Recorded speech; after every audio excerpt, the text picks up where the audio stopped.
성경 개관 설교 다시 시작하도록 하겠습니다. 호세아 말씀,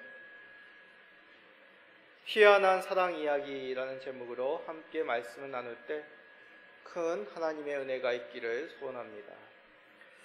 강추위 가운데 한 주 우리 성도님들 잘 보내셨습니까? 오늘로 예전 온도를 회복하였다고 합니다. 그러나 국민의 마음은 아직도 혼란스럽고 불안합니다.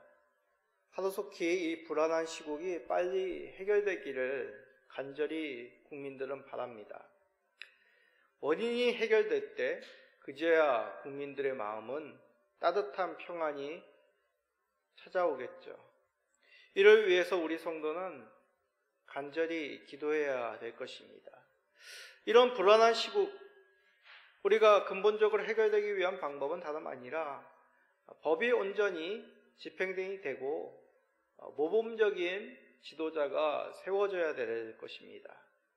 참 이것은 말이 쉽지 역대 대통령 중에 이런 모범을 보인 대통령 한 명 찾기가 참으로 힘듭니다. 이상과 현실은 참 거리가 있는 것이죠.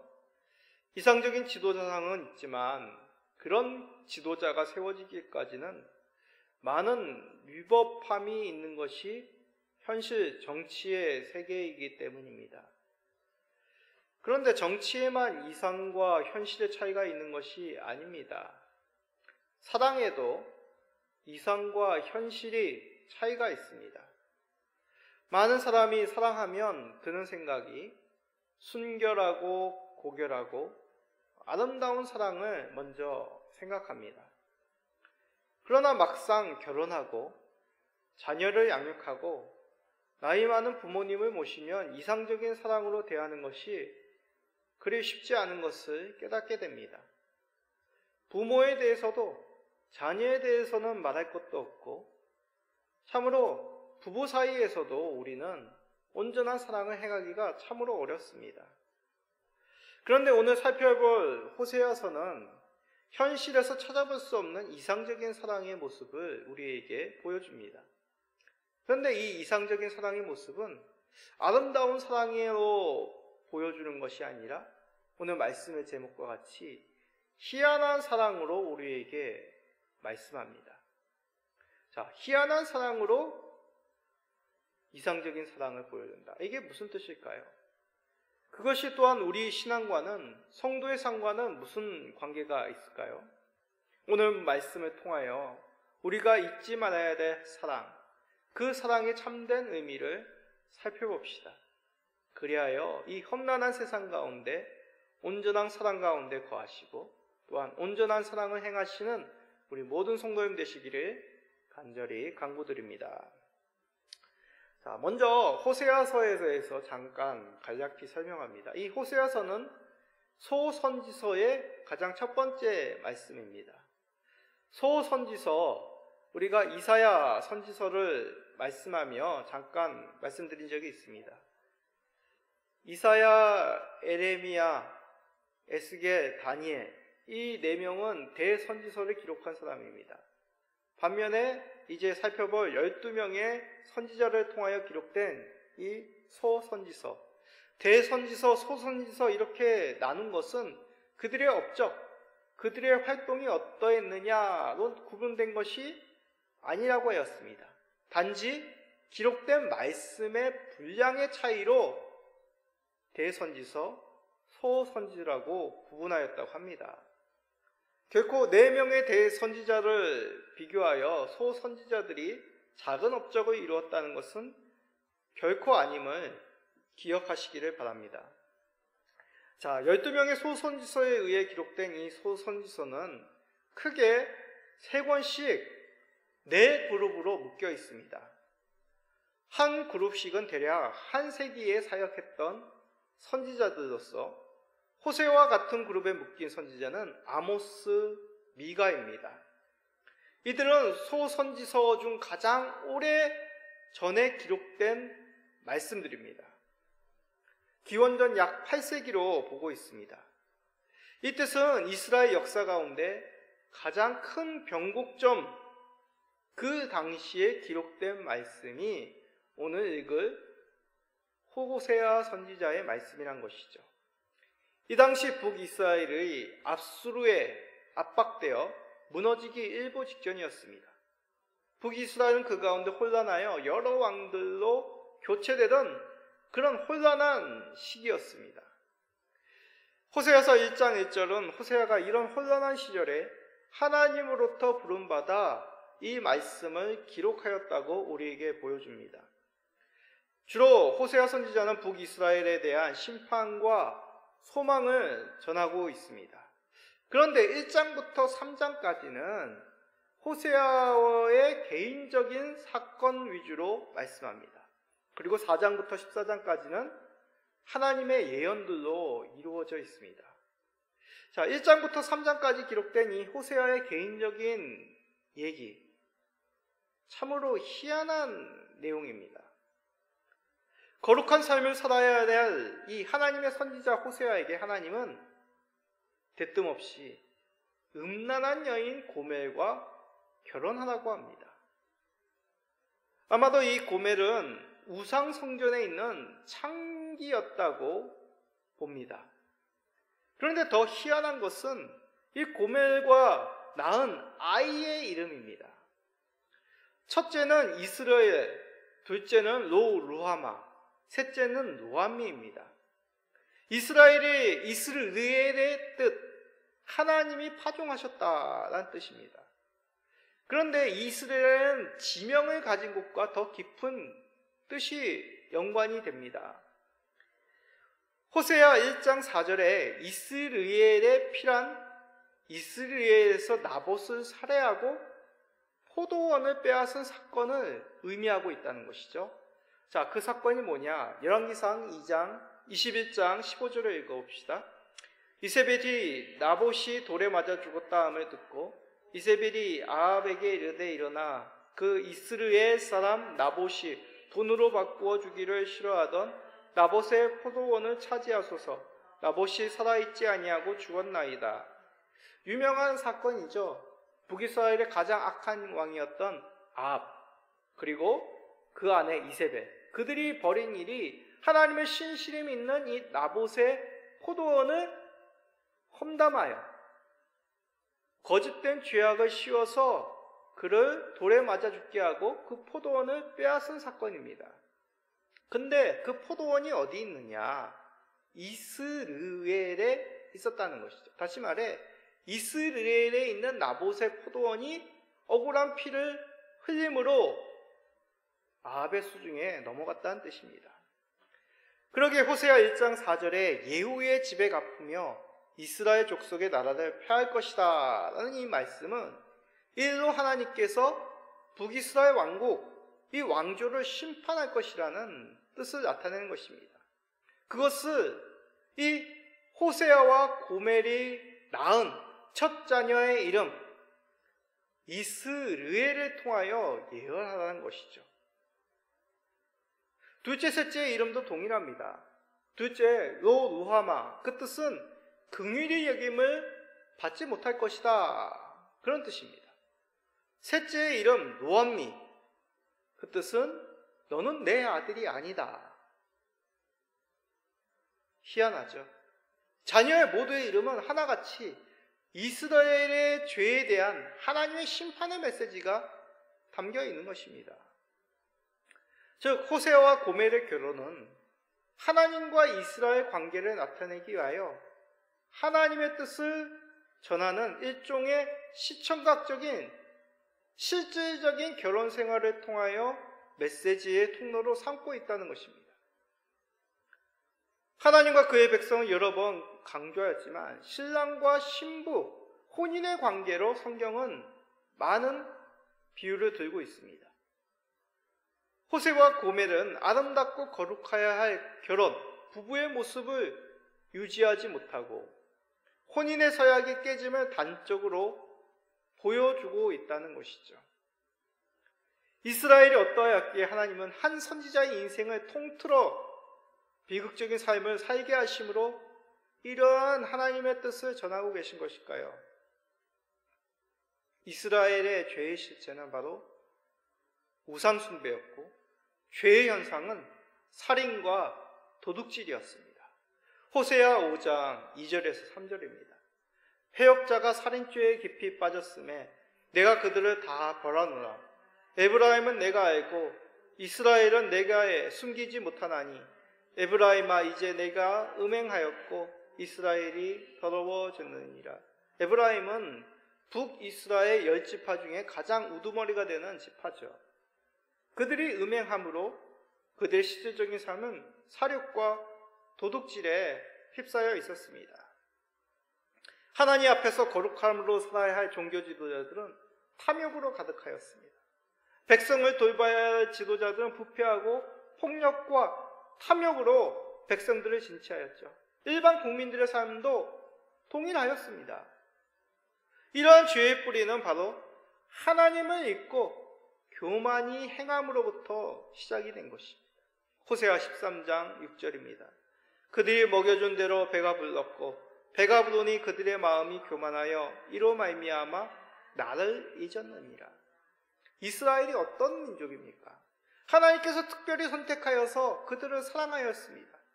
그들을 애굽의 종됨에서 건져주셔서 홍해를 마른 땅같이 광야를 예비하신 길로 인도하셨습니다. 광야 40년 동안 줄이지 아니하고 옷이 헤어지 아니하고 밤에는 불기둥, 낮에는 구름기둥으로 그들을 안아서 이 약속의 땅으로 들이셨습니다. 그런데 이스라엘은 하나님께서 베푸신 은혜를 망각하였죠. 그러자 이들은 하나님의 언약을 기억하지 않았고 하나님이 정하신 율례를 가벼이 여겼습니다. 그 결과 무엇입니까? 하나님께서 그들을 잊으셨다고 말씀하신 것입니다. 무효 선언을 하시는 것이죠. 호세아의 가정의 모습은 바로 하나님께서 이스라엘에 내리신 그 죄의 심판을 예언하고 있는 것입니다. 무죄한 피를 너에게 갚을 것이다. 긍휼로 너희를 돌아보지 않을 것이다. 너는 나의 자녀가 아니다라고 하나님의 언약을 무효 선언하고 계신 것이죠. 이 말씀은 결코 아수르나 바벨론과 같이 이방 민족에게 하신 말씀이 아닙니다. 하나님의 언약 백성 자부하였던 이스라엘에게 엄중히 선포하신 말씀인 것이죠. 이 뜻은 오늘날 우리에게도 동일합니다. 우리가 죄에 대해서 무감각하여 하나님의 말씀을 잊고 산다면 어떤 심판이 있음을 알려주고 계신 것이죠. 예수 그리스도의 보배로운 피가 우리에게 허락되었음을 우리는 마지막까지 이 땅의 삶으로 증명해야 되는 것입니다. 호세아 시대에는 하나님과 우상 사이에서 갈팡질팡하였고 하나님은 고멜과 호세아의 삶을 통하여 고멜의 이중적인 삶을 통하여 그 타락한 이스라엘의 삶을 낱낱이 까발리시는 것이죠. 항상 우리 안에 예수 그리스도가 있어야 될 거룩한 성전임을 기억하시며 우리의 삶이 하나님 앞에서 코람데오의 인생으로 사시는 우리 모든 성도님 되시기를 간절히 간구드립니다. 자, 그러면 하나님은 호세아를 통해서 이스라엘에 원하시는 것이 무엇일까요? 너희는 끔찍한 범죄를 행하였으니 멸망당하여라. 이것이 하나님의 뜻일까요? 원하시는 것일까요? 그렇지 않습니다. 하나님께로 돌아오는 것이 하나님이 이스라엘에게 원하신 것입니다. 호세아 2장 7절입니다. 그가 그 사랑하는 자를 따라갈지라도 미치지 못하며 그들을 찾을지라도 만나지 못할 것이라. 그제야 그가 이르기를 내가 본 남편에게로 돌아가리니 그때 내 형편이 지금보다 나았음이라 하리라. 고멜은 남편 호세아를 떠나 자유롭게 살면 참으로 쾌락이 있고 기쁨만이 있을 줄 알았습니다. 그러나 혼인의 헌약에서 벗어났을 때 고멜의 삶은 목마름 그 자체였습니다. 진정한 사랑은 없고 억압만이 있는 비참한 삶을 살았습니다. 마찬가지입니다. 이스라엘은 하나님의 언약에서 벗어나 이방민족과 같이 우상을 섬길 때 강성해질 것이라 생각하였습니다. 번성하여서 그들과 같이 이 세계를 다스릴 것이라고 생각하였습니다. 그러나 결과는 오히려 이방 민족의 침입으로 나라가 무너지기 일보 직전이었습니다. 이럴 때 필요한 것 바로 하나님께로 돌아가는 것입니다. 호세아 6장 1절입니다. 오라 우리가 여호와께로 돌아가자.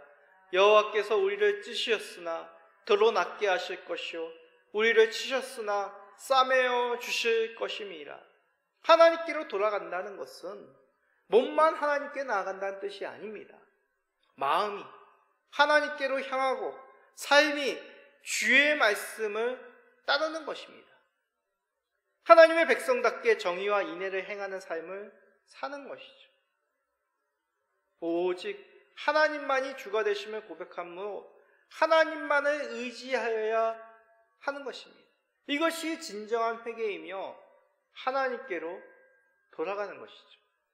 우리는 종종 회개에 대해서 착각하는 경우들이 많습니다. 감정적인 뉘우침, 그것이 회개라고 생각합니다. 물론 감정적인 고백도 중요합니다. 그러나 회개는 감정적인 고백보다도 구체성이 필요합니다. 심각하게 죄에 대해서 생각하고 이 죄를 떠날 수 있도록 하나님 앞에 간절히 기도하고 그 근원을 찾아 과감하게 단절하는 그 결단을 통해서 우리는 구체적인 변화의 삶을 살 수 있는 것이죠. 이것까지가 진정한 회개의 모습입니다. 호세아는 고멜에게 이것을 분명하게 요청합니다. 호세아 3장 3절입니다. 그에게 이르기를 너는 많은 날 동안 나와 함께 지내고 음행하지 말며 다른 남자를 따르지 말라. 나도 내게 그리하리라 하였노라.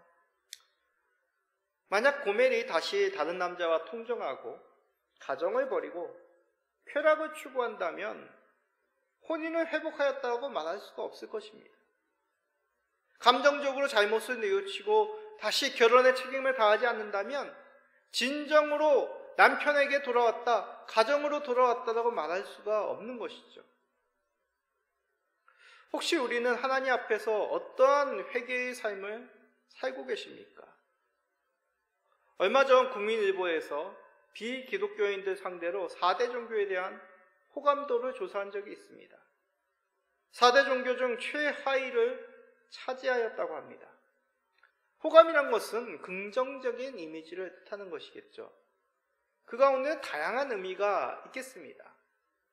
어떻든 그 의미가 어떻든 무엇이 구체적인지는 드러나지 않지만 비기독교인들이 볼 때 기독교가 가진 부정적인 이미지가 많다는 것은 사실이라는 얘기죠. 저도 전도할 때 빠지지 않는 듣는 얘기가 있습니다. 교회, 목사님, 장로님, 성도들에게 당한 상처를 말씀합니다. 물론 사람이 누구나가 관계에서, 조직에서 원만하지 않는 일들이 생기기 마련이죠. 그러나 그러한 일들이 교회라고 다를 것이 없고 그 이상을 경험한다면 이것은 우리가 한번 깊이 있게 돌아봐야 된다는 얘기죠. 가장 근본적인 성찰은 바로 내 자신에게 있는 죄에서 떠나는 참된 회개의 삶을 살아가는 그리스도와 동행하는 삶을 회복해야 된다는 것입니다. 성경은 이러한 삶이 단번이 아니라 주께서 부르시는 그날까지 우리의 죄를 돌아볼 것을 당부하셨습니다. 죽기까지 죄와 싸워야 하는 것입니다. 자기 중심적인 삶에서 벗어나 하나님과 이웃을 우리의 중심에 두어야 되는 그 그리스도인의 삶을 살아가야 되는 것이죠. 이것을 잊지 않으시는, 죽기까지 죄와 싸워가시는 참된 회개의 삶을 살아가시는 우리 모든 성도님 되시기를 간절히 간구드립니다. 자, 그러면 회개함으로 끝나는 것일까요? 하나님께로 돌아가면 무엇이 허락될까요? 호세아 3장 5절은 이렇게 말씀합니다. 그 후에 이스라엘 자손이 돌아와서 그들의 하나님 여호와와 그들의 왕 다윗을 찾고 마지막 날에는 여호와를 경외함으로 여호와와 그의 은총으로 나아가리라. 그들의 왕 다윗을 찾는다. 하나님과 그의 은총으로 나아갈 것이라고 말씀합니다. 앞에서 이스라엘의 범죄는 하나님을 잊고 또한 지도자는 폭력과 탐욕으로 백성을 괴롭혔다고 하였습니다. 이제 하나님께로 돌아오니 하나님의 은총과 참된 왕이 그들에게 허락된다고 말씀하는 것이죠. 이를 한마디로 말하면 회복입니다. 하나님께로 돌이킬 때 하나님은 하나님의 백성다움으로 너희를 회복시켜 줄 것이다 라고 말씀합니다. 회복이라 하여서 이스라엘 결단, 능력으로 회복되었다고 생각하지 마십시오. 이스라엘 회복은 철저히 하나님의 긍휼에서부터 출발이 된 것입니다. 고멜이 다시 가정으로 돌아와 혼인의 언약을 지켜나가게 된 것, 호세아의 긍휼로 말미암은과 같이 말입니다. 자, 호세아가 어떻게 고멜을 회복시켜줍니까? 3장 2절을 읽어봅시다. 내가 은 15개와 보리 한 호멜 반으로 나를 위하여 그를 사고. 고멜을 샀다는 것은 노예 상태였던 그녀를 구해냈다는 뜻입니다. 노예 상태였던 그녀를 위해서 은 15개와 보리 한 호멜 반으로 그를 속전했다. 값을 지불했다는 뜻이죠. 상식적으로 생각하여서도 가정을 떠나 음란한 길을 스스로 선택한 사람을 위하여 희생하여 다시 가정으로 맞았다는 것 거의 불가능합니다. 요즘 같아서 결혼 위자료를 받아도 부족할 판이죠. 요즘 텔레비전에 여러 문제에 많은 부부 상담 프로를 많이들 합니다. 만약 호세아 고멜 가정이 텔레비전에 나오고 이렇게 남편이 아내를 그 모든 잘못을 용서하고 희생을 치루었다? 그럼 아마 댓글에 이거 설정 아니야? 방송 컨셉 아니야? 사람들은 의심할 것입니다. 이상적인 그런 사랑은 현실에 없다고 사람들은 말을 하기 때문이죠. 어떻게 그런 사랑이 있어?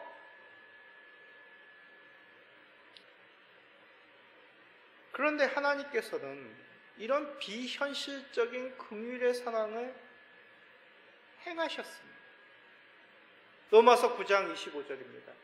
호세아의 글에도 이르기를 내가 내 백성 아닌 자를 내 백성이라 사랑하지 아니한 자를 사랑한 자라 부르리라. 하나님은 약속하십니다. 내 백성 아닌 자를 내 백성이라 사랑하지 아니한 자를 사랑한 자라 부르겠다. 어떻게 말입니까? 내 이름을 걸고 나를 위해서 내가 약속한 그 언약을 위해서 값을 치르겠다. 그 값이 바로 독생자 예수 그리스도 죄 없으신 피란 얘기죠. 죄 없는 자의 피를 흘려 죄 있는 자를 사랑받지 못할 자를 사랑하는 자라 내 백성 아닌 자를 내 백성이라고 확증하셨습니다. 이것이 하나님의 사랑이죠. 고린도후서 5장 21절을 읽어봅시다. 하나님이 죄를 알지도 못하신 이를 우리를 대신하여 죄를 갚으신 것은 의로 하여금 그 안에서 하나님의 의가 되게 하려 하심이라. 죄를 알지 못하신 어린 양 같으신 우리 예수 그리스도, 독생자 예수 그리스도, 하나님의 아들이신 하나님의 본체이신 성자 하나님께서 우리를 위하여 대신하여 죄의 값으로 치르셨습니다. 우리는 마땅히 이 하나님께서 치르신 값에 대해 합당한 반응을 해야 되겠죠. 죄를 회개하고 오직 우리의 속전의 은혜가 예수 그리스도의 공로임을 고백하며 우리의 삶을 다시 돌이켜 하나님만을 사랑할 것을 다짐하며 결심하며 일평생 죽기까지 죄와 싸워 하나님의 거룩한 자녀로서 살아야 되는 것입니다. 이 약속을 믿기만 한다면, 의지만 한다면, 나의 삶을 그에게 맡긴다면 우리는 하나님의 긍휼로 사랑의 백성이 되는 은혜를 누리게 됩니다. 이 약속은 우리에게 어떤 의미겠습니까? 이 약속은 타락한 자들에게 주는 소망입니다. 세상에서 쉼이 필요한 자들에게 주는 소망입니다. 한결같으시고 변함없으신 하나님의 약속입니다. 이상적인 사랑 없는 현실에서 희한한 사랑, 아니 온전한 사랑의 약속입니다. 우리가 고멜이었습니다. 하나님은 호세하셨습니다. 우리를 긍휼로 사신 하나님의 사랑으로 감사하고 기뻐합시다. 그리하여 우리를 위해 속전이 되신 예수 그리스도만을 온전히 사랑하고 따르며 함께 거하기를 다짐하시며 선언하시며 선포하시며 죽기까지 주와 동행하시는 우리 모든 성도님 되시기를 예수 그리스도의 이름으로 축복드립니다. 아멘.